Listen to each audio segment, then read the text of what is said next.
Amin, amin. Tepuk tangan sorak-sorai buat Tuhan. Silahkan duduk Bapak Ibu, shalom. Iya. Bapak Ibu, ya tidak ada yang lain yang kita rindukan di dalam hidup pengiringan kita kepada Tuhan. Selain kita ini hidup dan melihat kemuliaan Tuhan. Amin. Ya, karena ketika Tuhan memanggil kita untuk percaya kepada Dia, Tuhan sudah menyediakan kemuliaannya bagi kita. Dan apa yang terpenting yang harus kita dapatkan di dalam hidup pengiringan kita kepada Tuhan, yaitu ya kemuliaan Tuhan itu. Karena kemuliaan itu berbicara tentang kemenangan. Kemuliaan Tuhan berbicara tentang kelepasan, tentang semua hal yang kita rindukan terjadi. Saya banyak mendapatkan konseling, ibu saya ini sudah bertahun-tahun ikut Tuhan. Saya sudah berdoa, saya sudah ini, saya sudah itu, saya sudah ini dan itu. Tapi kenapa saya tidak mengalami ya yang namanya kemuliaan Tuhan? Saya tidak mengalami yang namanya ini ya kelepasan seperti yang saya dengar dan saya baca di dalam firman Tuhan. Hari ini kita akan belajar dari kisah hidup bangsa Israel. Bagaimana ketika bangsa Israel mengalami kehilangan kemuliaan Tuhan. Ya, saya akan ambil dari 1 Samuel pasal yang keempat. Saya sedikit beritahu kepada kita kisahnya. Pada waktu itu ketika Tuhan sudah tidak berkenan atas Imam Eli dan keluarganya. Ya, Imam Eli adalah orang yang dipilih menjadi imam ketika itu di Silo. Ya, dan dia menjadi imam membawa bangsa itu untuk dekat kepada Tuhan. Tapi kegagalan Eli adalah ketika dia membiarkan kedua anaknya itu hidup di dalam dosa. Ya, dosa apa yang dilakukan oleh anak-anaknya Eli? Mereka mengambil bagian Tuhan. Ya, kalau bangsa Israel datang mempersembahkan korban bakaran, ya kambing, domba, sapi untuk dipersembahkan sebagai korban penghapusan dosa. Anak-anaknya itu meminta, harusnya itu korban diolah dulu bagi Tuhan pertama kali dipersembahkan. Tapi anak-anak Imam Eli berkata, berikan kepada kami. Lalu petugasnya berkata, ini kita buat Tuhan dulu, nggak usah, pokoknya kami mau bagian ini. Mereka yang tentukan apa yang menjadi hak mereka. Dan Tuhan marah, bahkan ketika pada waktu itu anak-anak Imam Eli, Hofni dan Pinehas, mereka meniduri ya wanita-wanita yang melayani ya di bait Tuhan pada waktu itu. Mereka melakukan segala kecemaran, kenajisan, percabulan bahkan di rumah Tuhan. Dan itu menjadi satu dosa yang Tuhan berkata kepada Imam Eli, karena engkau membiarkan anak-anakmu hidup tidak menghormati aku, maka mulai dari hari ini aku akan menghukum engkau dan keluargamu. Dan Tuhan berkata, tidak ada lagi korban apapun yang dapat menghapus dosa keluarga Imam Eli. Maka satu keadaan yang sangat malang bagi seorang manusia ya adalah ketika dia dosanya tidak diampuni. Amin apa amin? Ya, firman Tuhan berkata, berbahagialah orang yang dosanya diampuni dan yang meninggalkannya.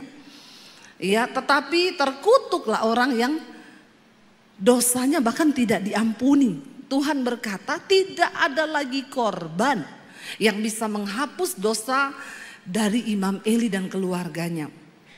Sejak hari itu Tuhan mulai memilih seorang pengganti, yaitu Samuel, yang akan menggantikan Imam Eli. Dan kita melihat dalam keadaan itu Israel hidup kehilangan kemuliaan Tuhan. Bapak Ibu, seringkali kita merasa kita masih ke gereja, kita masih melakukan rutinitas kekristenan kita, tapi tanpa kita sadari seringkali kita ini hidup tanpa kemuliaan Tuhan.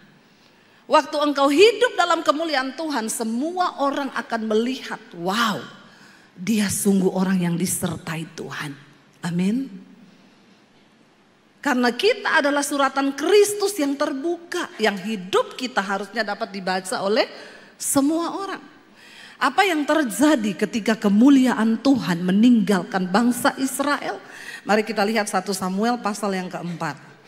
Tulisannya, judulnya di sana adalah tabut Tuhan dirampas. Ya, Filistin merebut tabut perjanjian. Ayat yang pertama, perkataan Samuel dinyatakan kepada seluruh bangsa Israel. Ya, sekarang bangsa Israel pergi berperang menghadapi bangsa Filistin.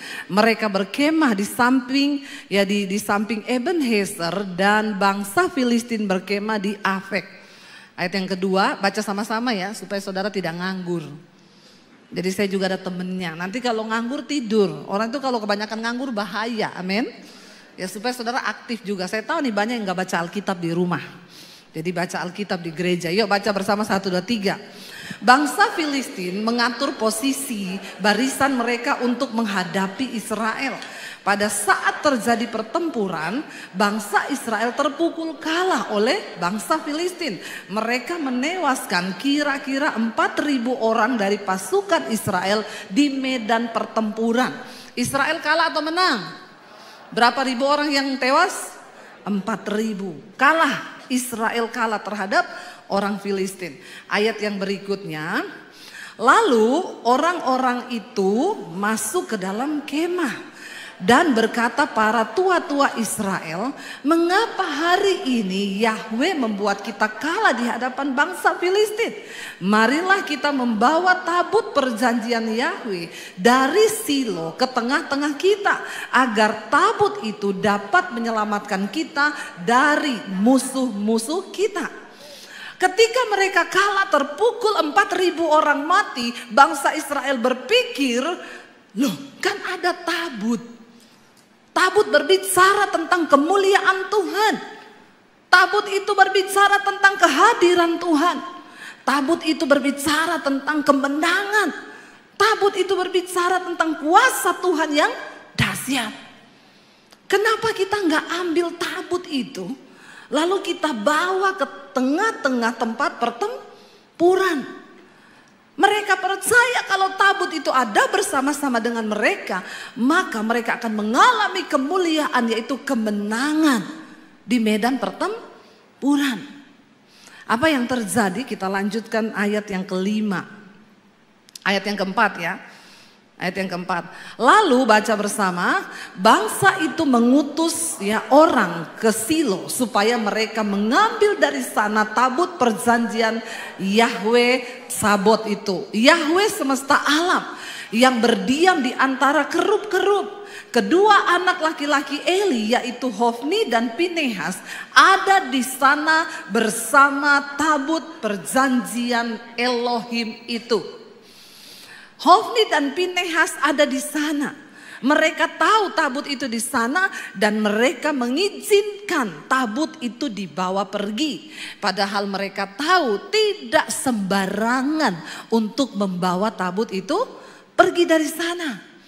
Ya, harus ada persetujuan dari Imam Eli dan lain sebagainya, tapi kedua anak ini mengambil alih, bahkan tidak bertanya apa-apa.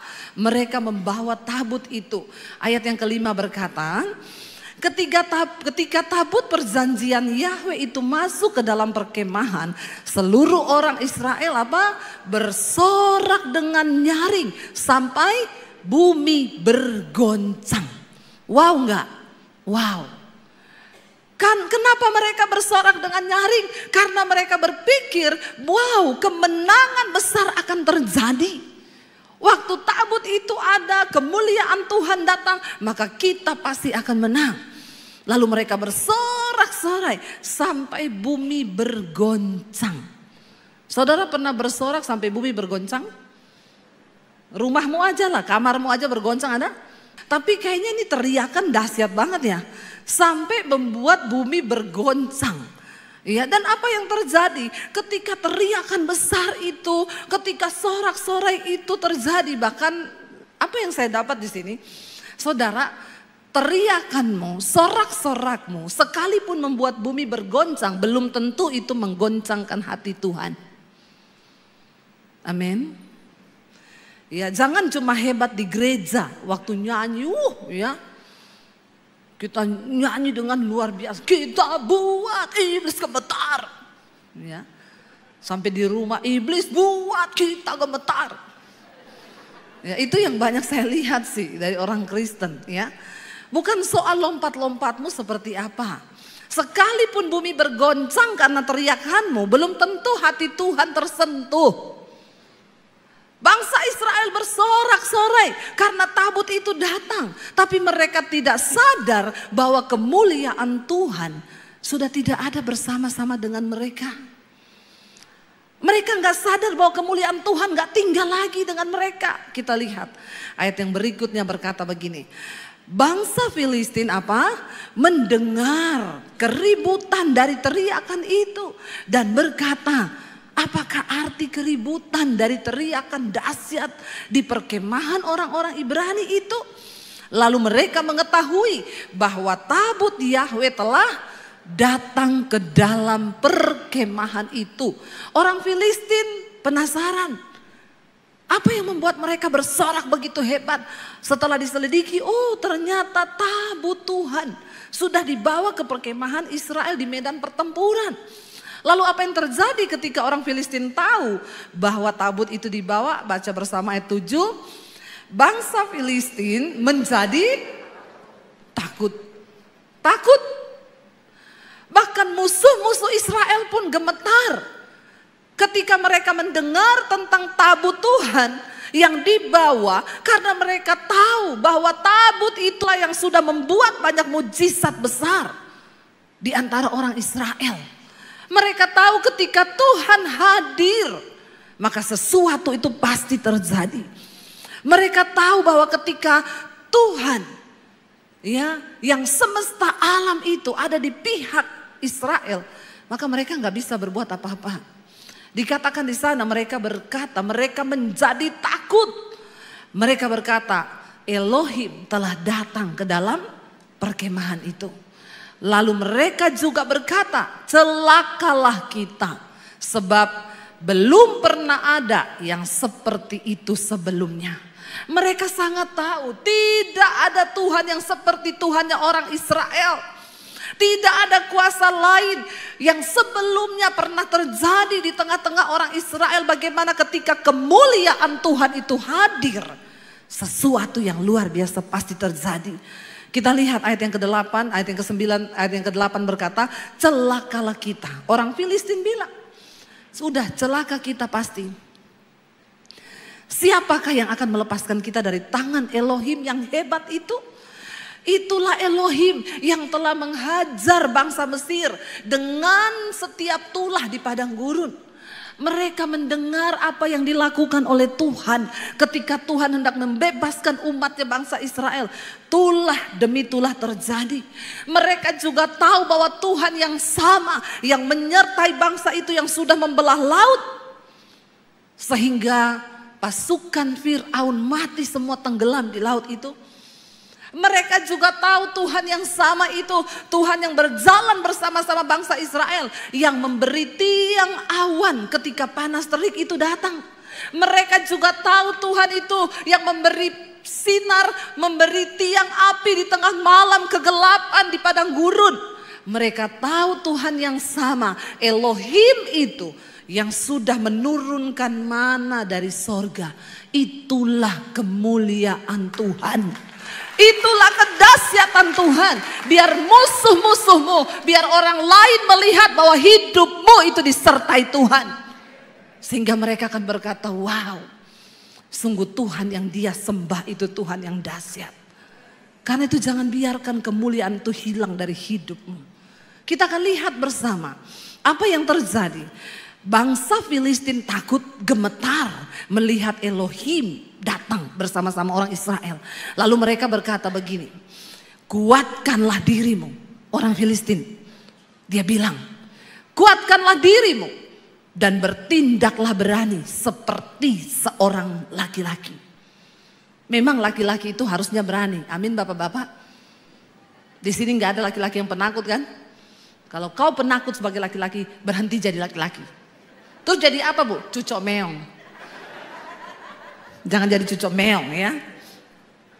Harus bertindak seperti seorang laki-laki yang dewasa, ya. Dan ini bagi kita semua juga di sini, ya. Artinya apa? Spiritnya itu loh yang harus kita ambil.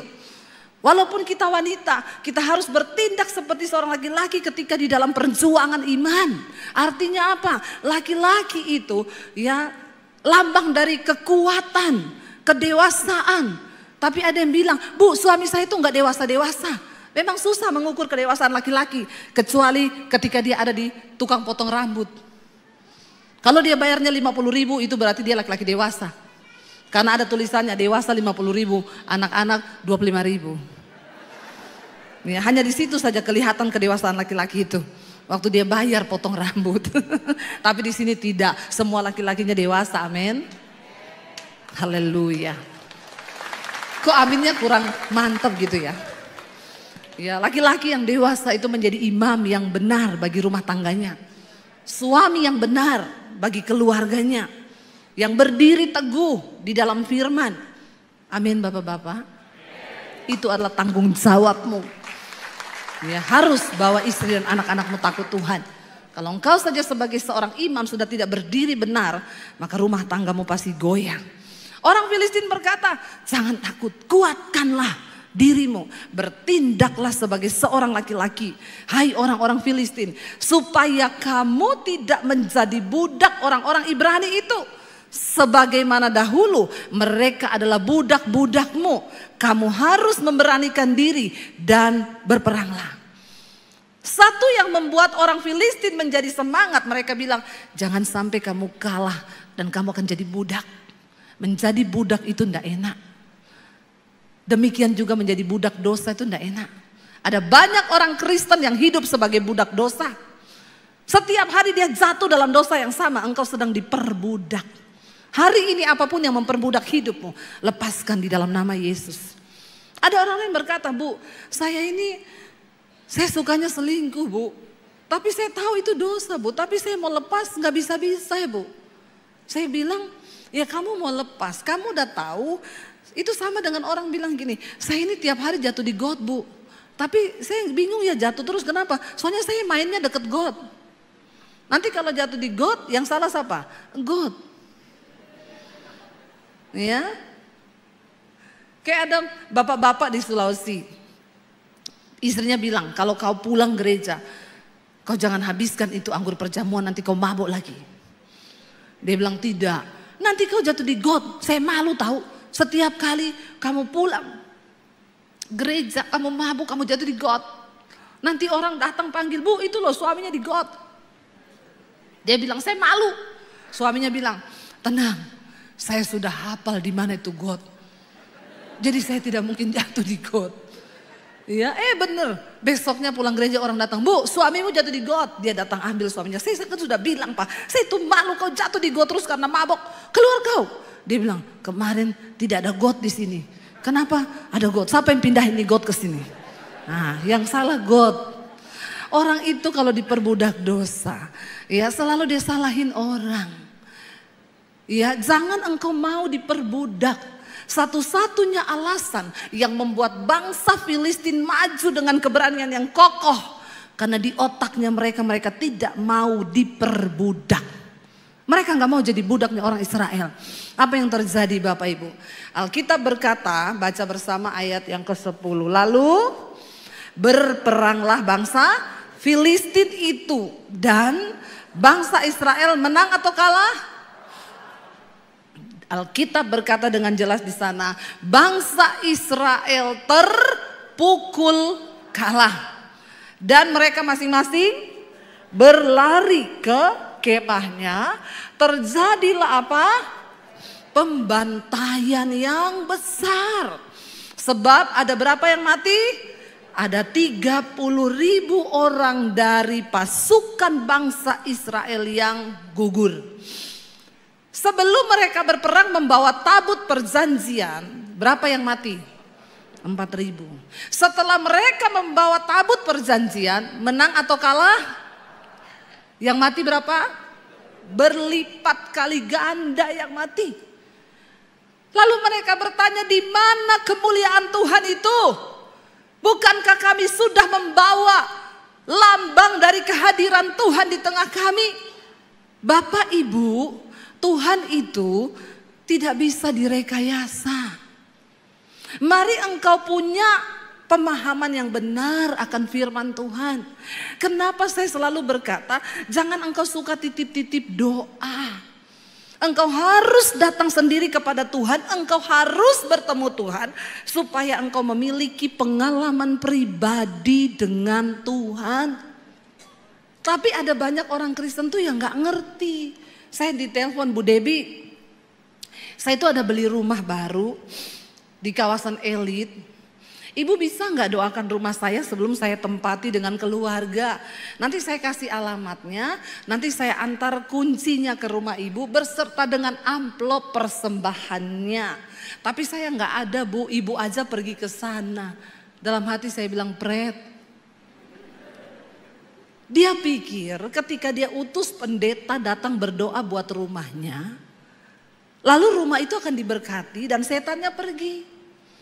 Saya bilang, Pak, kalau saya datang doakan rumah itu bisa. Misal ada 10 setan di dalam, saya doakan, saya kuduskan 10 setan pergi. Tapi ketika Bapak masuk, setan ini ajak teman satu-satu, jadi 20 setan balik ke rumah itu dan tinggal dengan Bapak dan Ibu dan anak-anak. Makanya terjadi pertengkaran tiap hari ribut. Kenapa?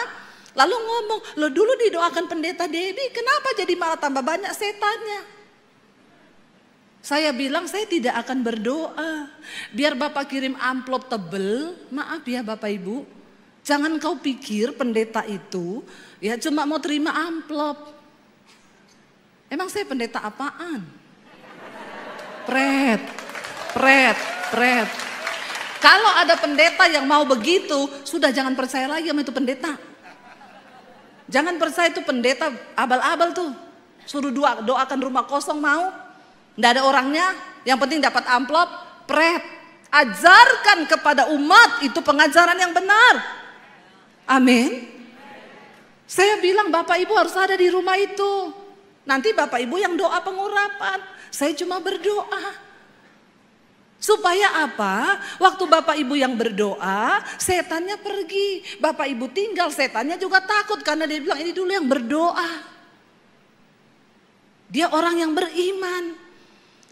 Jangan kau itu punya pemahaman yang salah. Makanya sekalipun kau pelayanan, sekalipun kau bayar persepuluhan, persembahan, kau pakai kalung salib yang besar, di rumahmu ada gambar Yesus yang gede, kau pikir setan takut? Hello.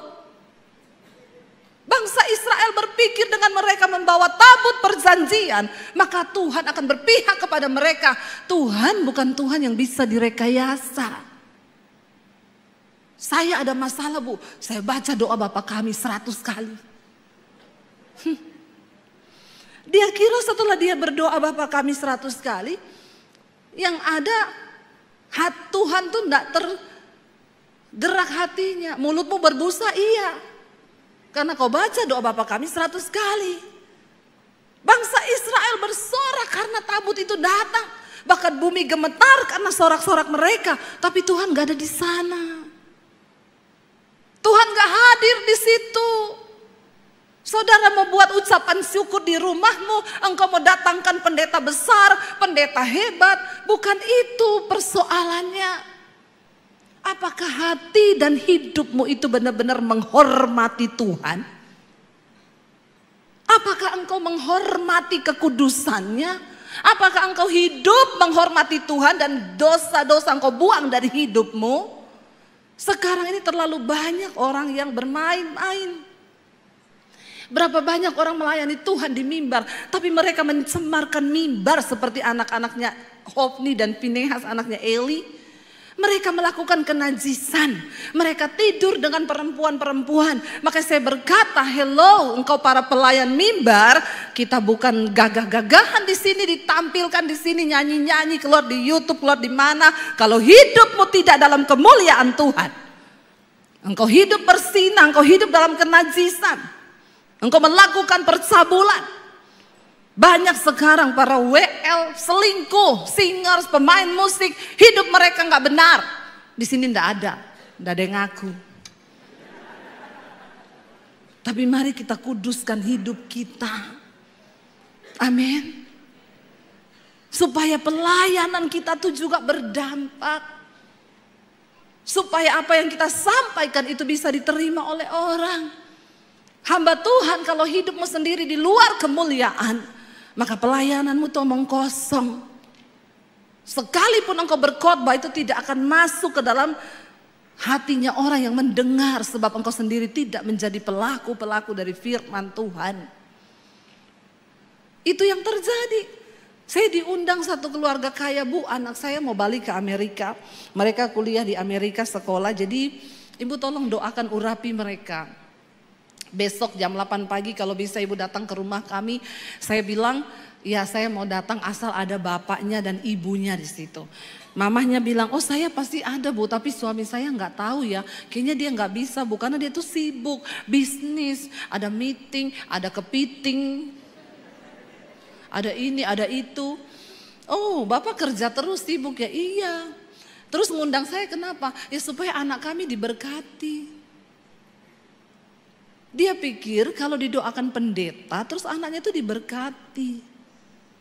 Lalu saya bilang, kalau Bapak ada saya datang. Tapi kalau Bapak enggak ada saya enggak datang. Dalam hati saya, ya siapa saya? Kamu aja yang punya kepentingan dengan anakmu kok enggak menghormati Tuhan?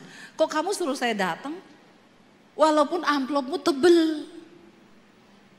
Mereka tuh seringkali pikir pendeta itu hanya sekedar amplop. Saya juga berdoa supaya para pendeta yang mendengarkan khotbah saya ini bertobat. Kau jangan melihat amplopnya tebel. Katakan sesungguhnya yang benar tentang firman Tuhan. Ajarkan yang benar kepada umatmu. Jangan karena amplop, karena orang kaya, terus akhirnya oke. Lakukan sesuai firman Tuhan. Akhirnya dikabari malam-malam, Bu, oke Bu, saya bisa bujuk suami saya, Bu. Akhirnya besok dia bisa, Bu, jam 8 ya, Bu. Oke, saya datang. Ketika sudah berkumpul, saya berdoa, lalu saya bilang nanti saya akan berdoa buat anak-anak. Tapi yang akan mengurapi anak-anak ini bapak dan ibu. Suaminya mulai kelimpungan, bingung. Hah? Saya? Saya bilang, loh kenapa Pak? Ya, tidak ada berkat yang lebih besar bagi seorang anak daripada berkat dari orang tua. Amin. Karena orang tua pasti memberkati anak dengan segenap hati. Kalau pendeta kan hanya sekedar mendoakan, tapi orang tua dengan harapan, dengan air mata, dia rindu anaknya ini benar-benar diberkati oleh Tuhan. Lalu, loh, Bu Debbie sini sebentar Bu, saya diajak ke ruang sebelah. Kenapa? Bu, kan katanya kalau kita doakan berkat tumpang tangan kepada orang itu bisa transfer spirit ya Bu. Terus saya bilang, iya kenapa Pak?